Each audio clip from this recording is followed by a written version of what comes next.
You're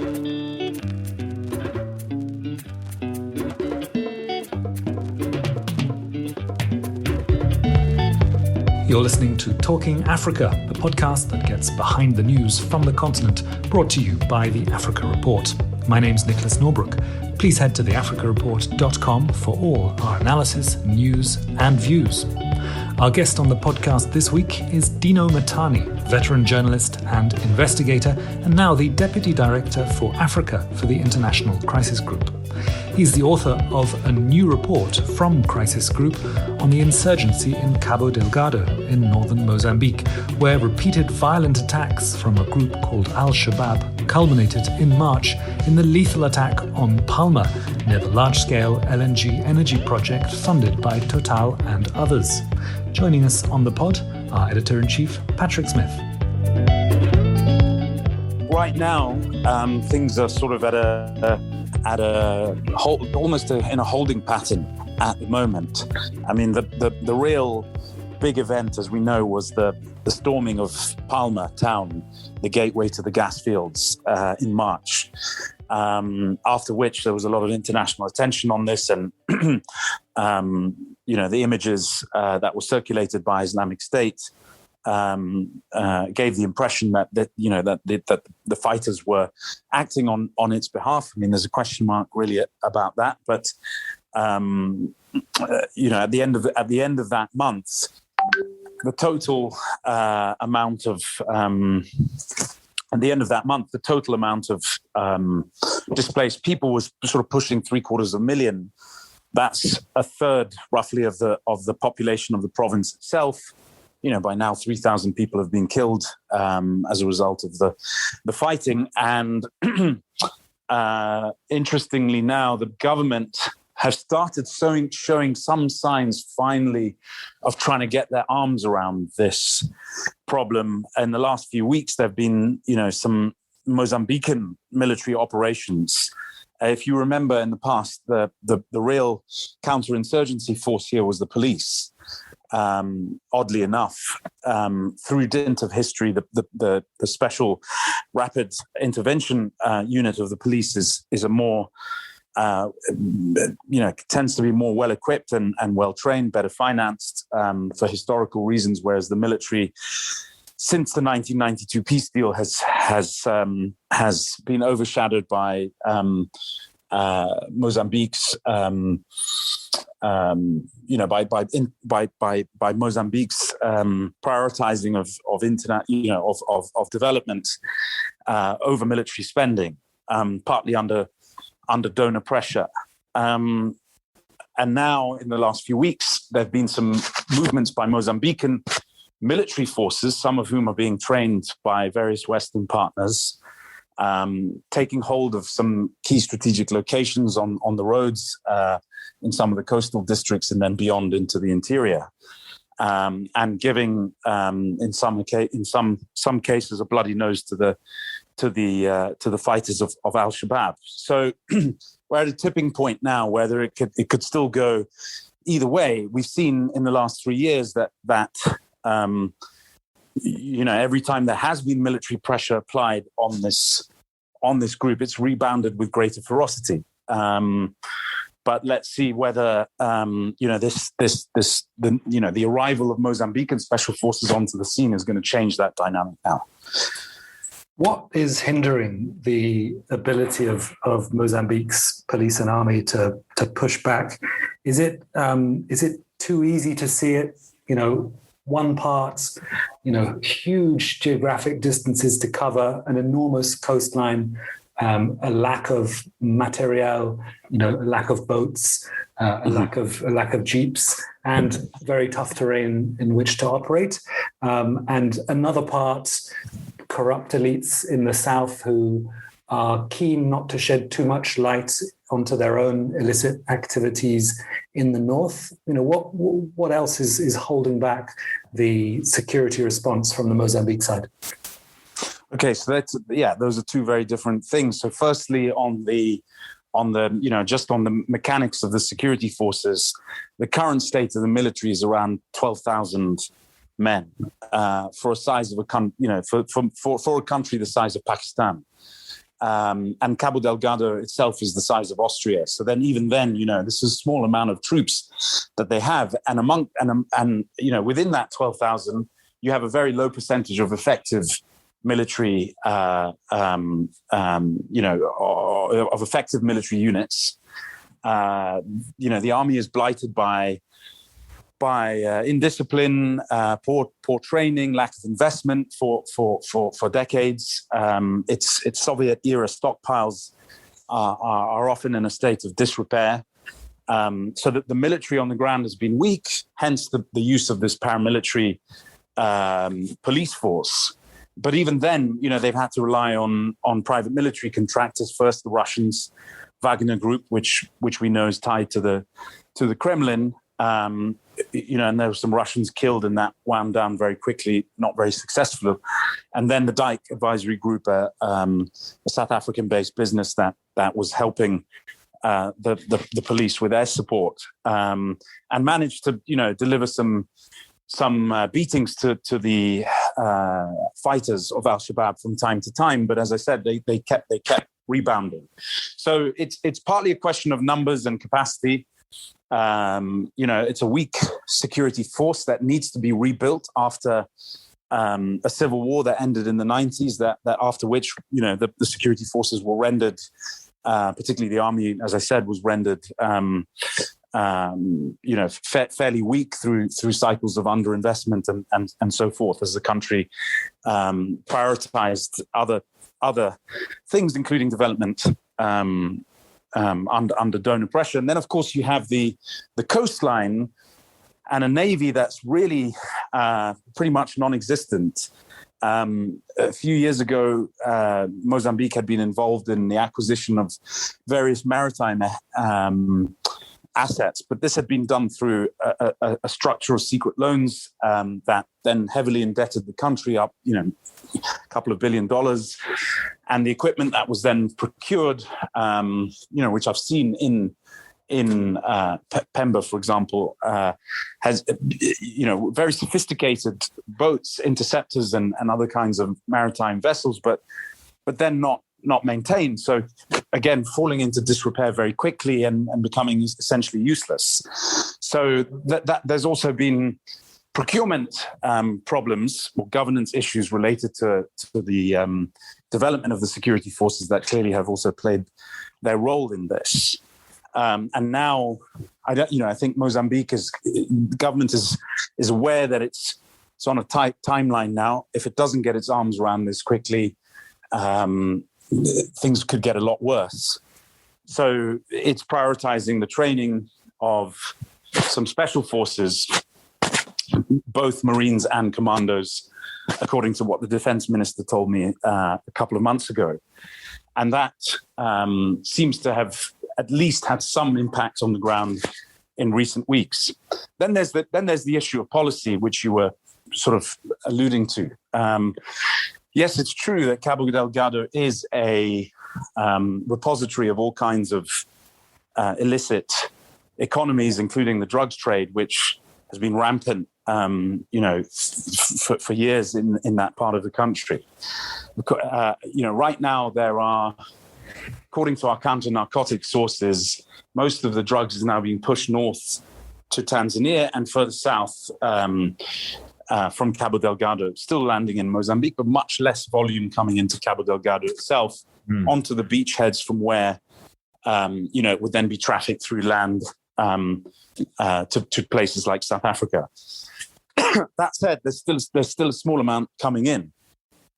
And there's a question mark growing now as to who's really in control of that, because the militants control much of the coastline now. And as I said, the state is incapable of patrolling. And yet the traffickers historically have also come from elite power circles. So there is a fear that there is a sort of collusion now between developing between militants and some traffickers who are not themselves Islamists, who are more tied to local elites, but who are, for opportunistic reasons, colluding now with the militants, which makes the government very nervous about just sending or welcoming in foreign troops into that environment, because this is essentially a political war economy that's unfolding. And the solution, therefore, has to be some kind of bargain around that.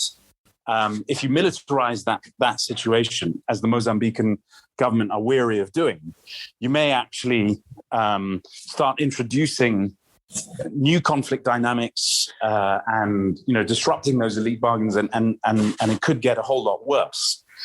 So the instincts of the Mozambican government, notwithstanding the fact that there is some elite involvement in the drugs trade up there, is still probably a sensible one to say, okay, we'll still fix this problem ourselves and use our own forces and untangle what's going on the ground from, remove the state out of any line of complicity with what's going on the ground. But it's a tremendously complicated affair.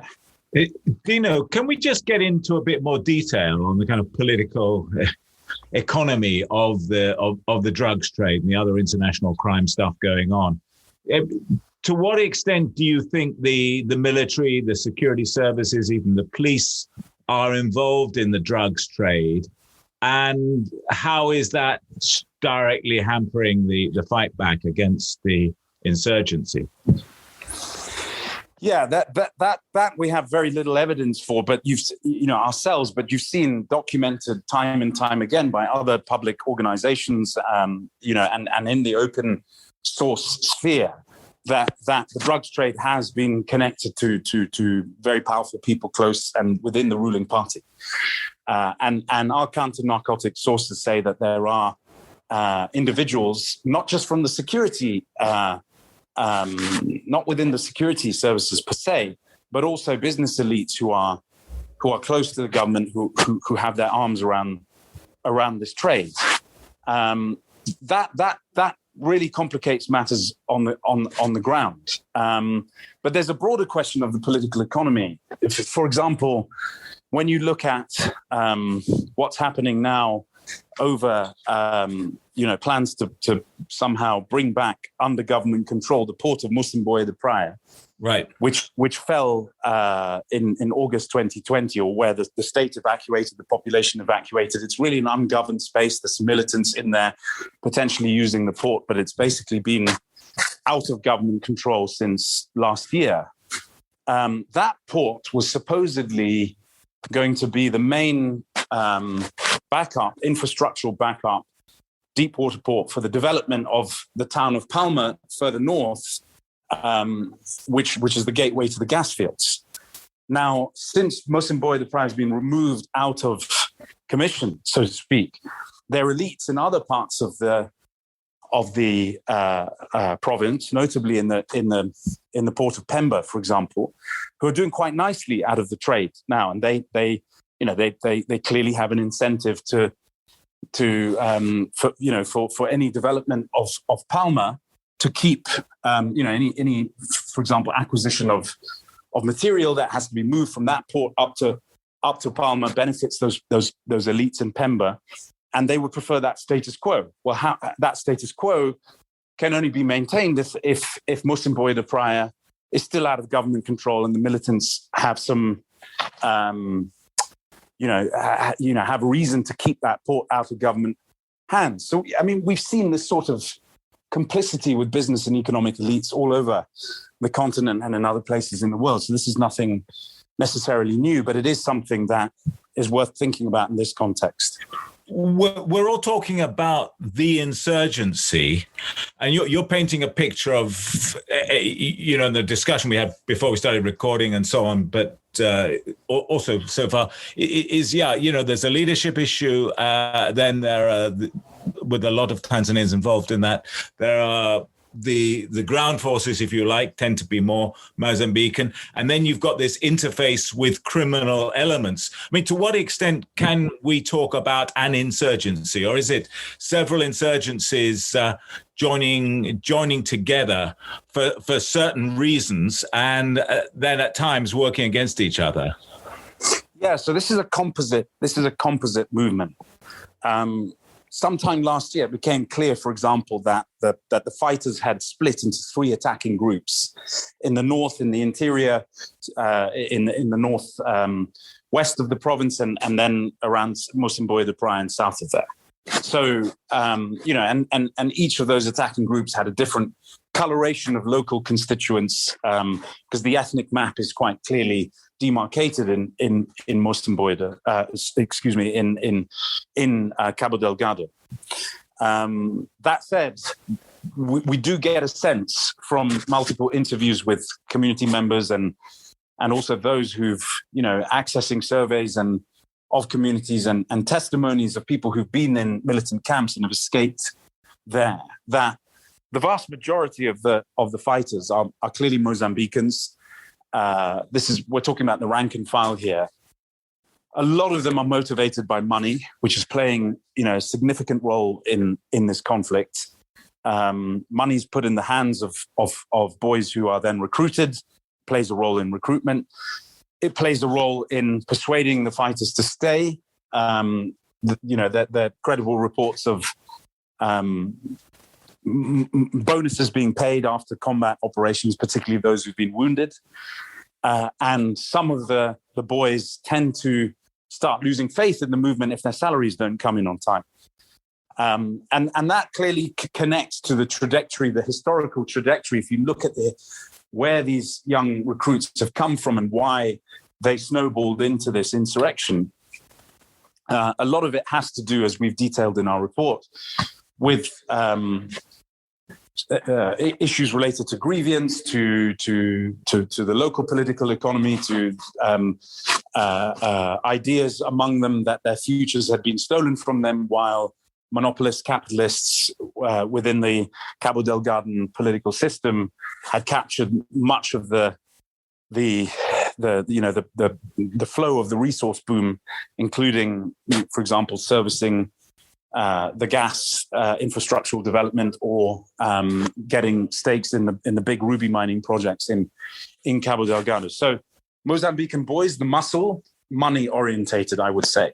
Then you have the Tanzanians, and clearly the government has been very keen to demonstrate to the outside world that this isn't just a Mozambican problem. And to some extent, they have a very good case. There are well-known examples of Tanzanian militants who, since 2017 especially, fled into Mozambique, fleeing from security operations that former President Magufuli had been involved in ordering, these sort of severe crackdowns that took place, known as the Kibiti killings. And around that time, there were, bodies washing up in beaches near Dar es Salaam and this sort of thing. So these are well-known security force crackdowns. And these Tanzanians tend to be more ideologically gripped. They have a longer tradition of consuming Swahili Coast radical propaganda from various madrasas and Islamic associations, including those that were previously run by Abu Drogo, the former, now deceased Kenyan cleric who was killed extrajudicially in Kenya in 2012, but who had been an integral part of Al-Shabaab in Somalia, not to be confused with this Al-Shabaab in Mozambique, and had also been tied to the East Africa cells of Al-Qaeda that had once been involved in the bombings of the US embassy in Tanzania and Kenya in 1998. So that has enormous implications, because if there is a policy to be developed, you've got to have different solutions for different parts of the problem. And what we are suggesting is that the government can and should move towards appealing to those Mozambican militants, the muscle, to incentivize them to somehow come out and reverse the flow of recruitment. And we can get into how this might happen, but basically reverse the flow of recruitment of the local insurgency, of these community boys, essentially. It does seem to be the crux of the matter, separating the ideologues from the muscle, and so what are the ideas which are coming up? Is there an idea of sort of helicoptering money into the north? We've seen in the US what happened when they tried to do that. The COVID rescue money was stolen by Russian and Chinese gangs in the heist of the century. What beyond helicoptering money in, what plans are there? So, I mean, it's got to be better than helicoptering in money. There's no elevator solution. You've got to walk the stairs to the top of this problem and deal with it.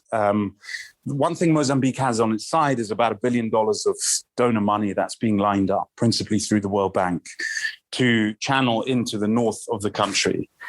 And the government has set up this new development agency for the north.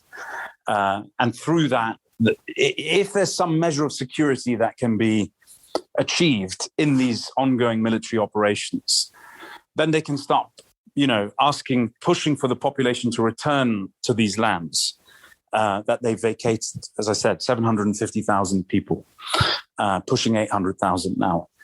And through that, start involving those people in the rehabilitation of those communities. So, there's been extensive survey work that has taken place where, unsurprisingly, local community members say, well, they first want security, but they also want the state to play a role in rehabilitating their community. But they also want to have a role in terms of managing how whatever quick impact projects or small things that can be put to use by the local population and delivered, they want to be part of that, of the management of that. And that's an important step that the government has to start taking, because it's through that they might start having a chance at reaching back to the militants themselves, who are actually recruited from these very same communities. Now, they'll use the communities, they'll use other influencers, but that's the general idea. But they've got to get this right. They've got to make sure that the money that is being spent is accountable. It's got to be, we say it's got to be published and accountable to civil society so that they can see that the procurement is actually being driven by a development strategy rather than for any reasons that are related to political patronage. So that's the muscle. And then how best to deal with the ideologues? Because, it took the Americans 10, 15 years to start talking to Al-Qaeda in Afghanistan, to start speaking to the Taliban, rather. Is there a strategy of talking, or are we still a security-led operation on the ideologues? Yeah. So, a brain without arms and legs is a pretty useless body part. So if you remove the muscle from the brains, you denude the ideologues of their instruments of destruction and violence. That said, they will still continue to exist. So there's still also military operations. Of course, some of them may be persuaded. There may even be forms of dialogue that can take place. I mean, it will be a different type of exercise, because then you're really talking about de-radicalization and so forth. There's no question that some of the muscle, the longer that they stay in, are also getting radicalized by violence, consuming, quasi-religious tropes that keep them motivated. So that's also going on. But as I said, there is this broad distinction. So you have denuded them of their muscle, carry on with some kind of military operation. But most importantly, there really does need to be, and this may be highly ambitious, but it's got to start. The member states of the region, both in terms of the Southern African Development Community and also the Intergovernmental Authority on Development, IGAD, the regional bloc for East Africa and the Horn, have to start communicating their member states, sharing information in a way that identifies or comes to a common understanding of how transnational networks are feeding into this or looking to take advantage. And then try and block, interdict, use law enforcement to try and stop any, the likes of any foreigners, including members of Islamic State, potentially, who may be trying to tunnel into this. And the focus of that initial sort of intelligence a common understanding of the intelligence picture has to be driven by Mozambique and Tanzania, who currently have a framework for cooperation, but we hear that things are a little bit still frosty between both sides. I hear, from Mozambican officials at times that frustration that they aren't getting, the complete cooperation from their Tanzanian counterparts, and clearly that is the next phase of the international effort. Should also be having some sort of discussion with the Tanzanian authorities to start getting their arms around that problem next door. Dino, there's a SADC meeting summit planned for the 23rd of June, which this notion of the 3,000 strong regional force is meant to be outed again. What are your expectations for results of that summit? Well, I low expectations, to be honest, especially if the SADC bloc is going to be pushing for a heavy military deployment. I just see that as very unlikely outcome. The Mozambican authorities and President Nyusi have been saying, for good or bad reasons, since May 2020 and possibly even from before, that they are not ready for an external deployment. They don't want foreign boots on the ground. They've repeated ad nauseum that they want to deal with this problem themselves, and they're starting to show signs of perhaps doing this. I don't want to look at the situation through rose-tinted glasses, but there is a chance that they may be starting to get their military response in place. And for reasons that we've discussed, whether it's the hesitation to trample over a very delicate political economy in Cabo Delgado, or what the Mozambicans say, well, look at what SADC member states have achieved when they've come together in the past as a coalition, which is the Force Intervention Brigade in the UN mission in the Democratic Republic of Congo. There, SADC member state troops have failed to get their arms around the Allied Democratic Forces, another armed group there, one faction of which is tied to Islamic State. And, it is a similar terrain, dense bush. There are also issues related, between the armed groups and collusion with elements of the state there. This is how conflict normally works. And yet SADC troops there, are often very confused about the actual environment that they're operating in.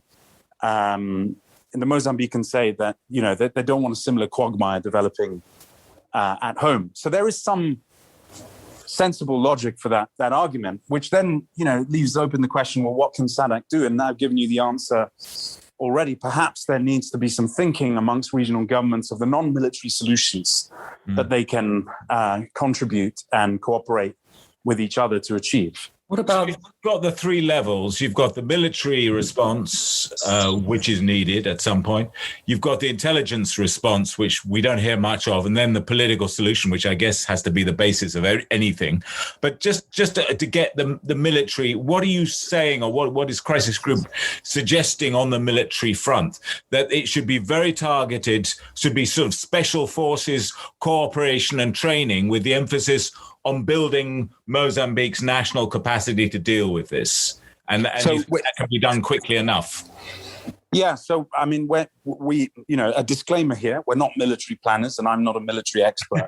but based on conversations with people who know what they're talking about, and who themselves have been deeply involved in trying to understand what this group is, Al-Shabaab.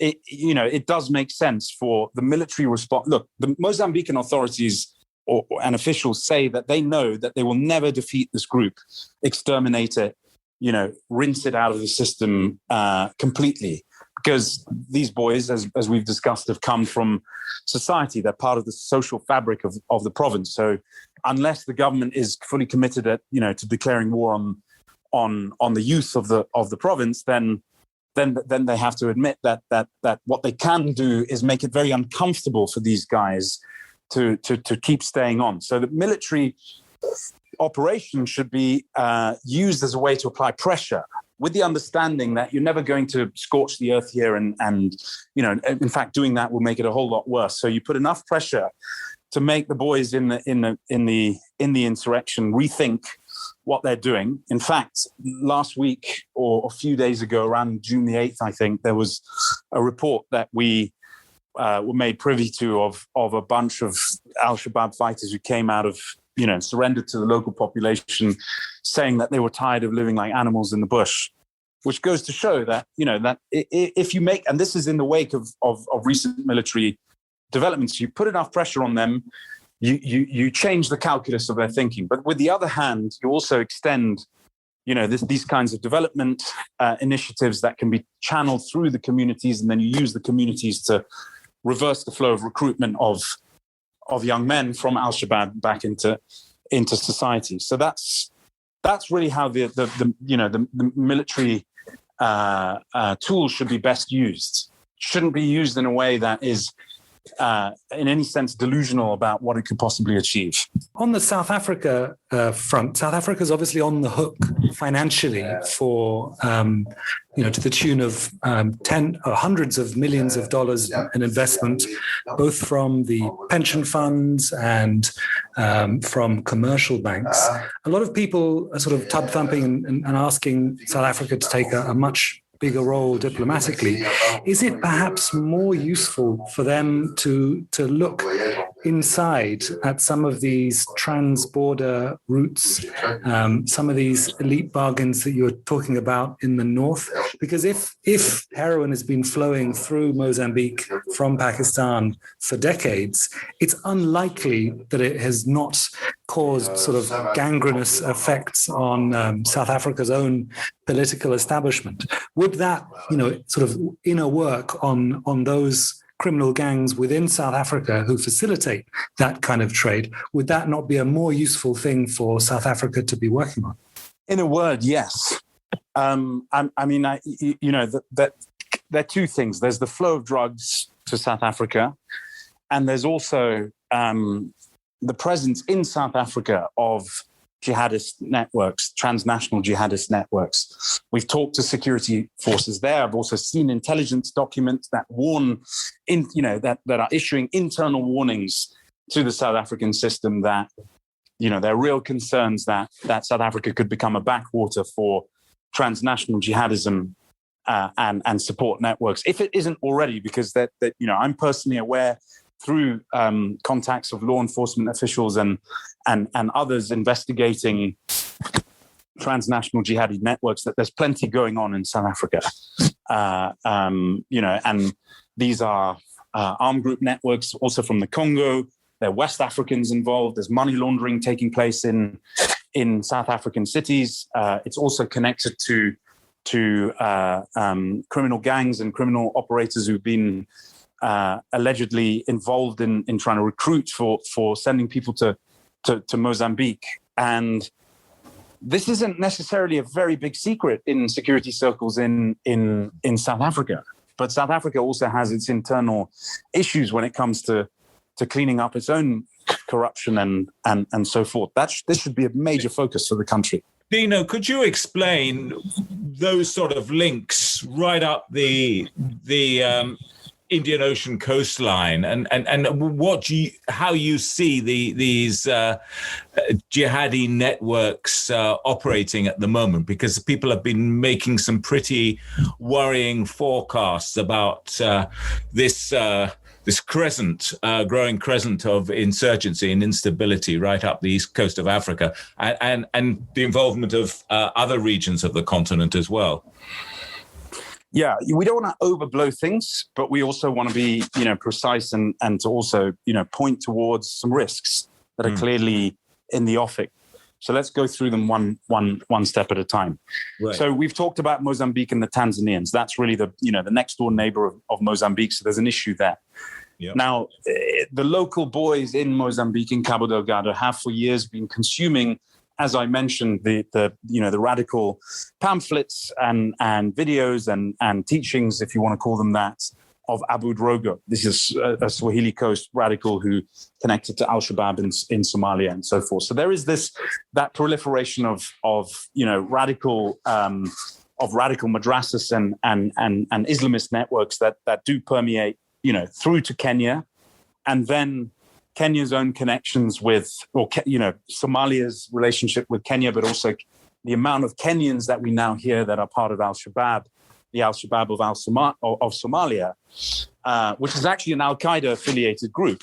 So not to be confused with Islamic State, but, these aren't grand bargains that are being struck by these kind of boys. These are local boys who are consuming different types of radical, teachings and so forth, and then going with the flow of where they think, opportunities lie to either make money or inflict violence or, get involved in something that is, that is spiritual or millenarial, if you want to call it that way. There's also a Islamic State faction of the Somalia Al-Shabaab right on the tip of Puntland. And that faction, several hundred strong, that has been fighting the Puntland government for years, is an expert in acquiring different types of components for improvised explosive devices and things like that. And they've been trafficking weapons and those components across the Gulf of Aden from Yemen for years. And, on ocean-going dhows that are actually the same Indian Ocean going dhows, Iranian dhows, Pakistani Indians, that themselves are delivering all kinds of illicit traffic, including drugs, all the way down the Mozambique Channel. The UN investigators say that they have documented one of the leaders of that IS faction of Al-Shabaab in Somalia in 2020 coming to Mozambique.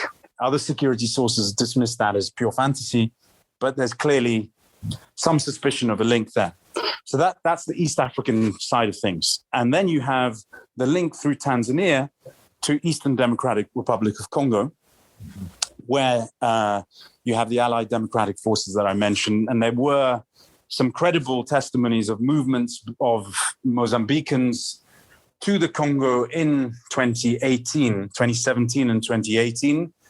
And the Mozambican authorities say that they have arrested, some Ugandan Allied Democratic Forces is actually a Ugandan rebel group, but they've arrested at least one senior Ugandan radical who's in Mozambican custody. So that there seems to have been those links in the past, although they've sort of died down. There is suspicion that Tanzanian radicals that are involved in Eastern Democratic Republic of Congo and the ADF, and the Allied Democratic Forces, are also the same or cut from the same groups of Tanzanians who are also participating in the Cabo Delgado insurrection. So there's some serious regional risks. And then you have money laundering coming out of South Africa. And there are cases of this that have also been documented by other research groups and certainly from law enforcement officials we've talked to in South Africa. This seems to be also a node point for these sorts of networks. But as I say, they're not necessarily driving the conflict at the moment. They're not necessarily in charge of things. They are plugging in and trying to find opportunities. It exists. It is a threat. Regional governments need to get their arms around this. To what extent has this been, a very localized issue in northern Mozambique and seized on opportunistically by the international franchise holders, as it were, of Islamic State? And to what extent is that now, becoming more and more networked? Yeah, that's very difficult to know. But I mean, from what we see right now, we're still convinced that this is primarily a Mozambican affair with a fair degree of foreign involvement. We've talked about the Tanzanians. Now, the Tanzanians are probably the keyhole through which Islamic State will partially try and tunnel into this movement. Indeed, the U.S. authorities have named what it calls as what it calls as ISIS Mozambique. They've named the leader of that as a Tanzanian. So there's every chance that ISIS will be looking at non-Mozambicans, also Mozambicans as well, but looking at the broader network of Swahili Coast radicals and Tanzanians who have those rather more far-reaching connections than the young Mozambican muscle that we've talked about, who are more sort of localized and parochial in nature, and look at those other nationalities as their entry point in. Now, whether ISIS has got any real sway at the moment, we're sort of not terribly convinced. Also, if you look at the way that Islamic State has been taking credit or celebrating these attacks, there was a long communication blackout from October 2020 till March 2021 during the Palma attacks, during which ISIS didn't make any kind of claim connected to Mozambican violence, while it was doing so, for other affiliates, notably the Allied Democratic Forces in the DRC. And even when it did come back with a bang, so to speak, celebrating the Palma attack, it did so in a way where it used stock images of fighters assembling in Mocimboa de Praia in a previous attack, which rather doused the credibility of that claim as being, being made in real time.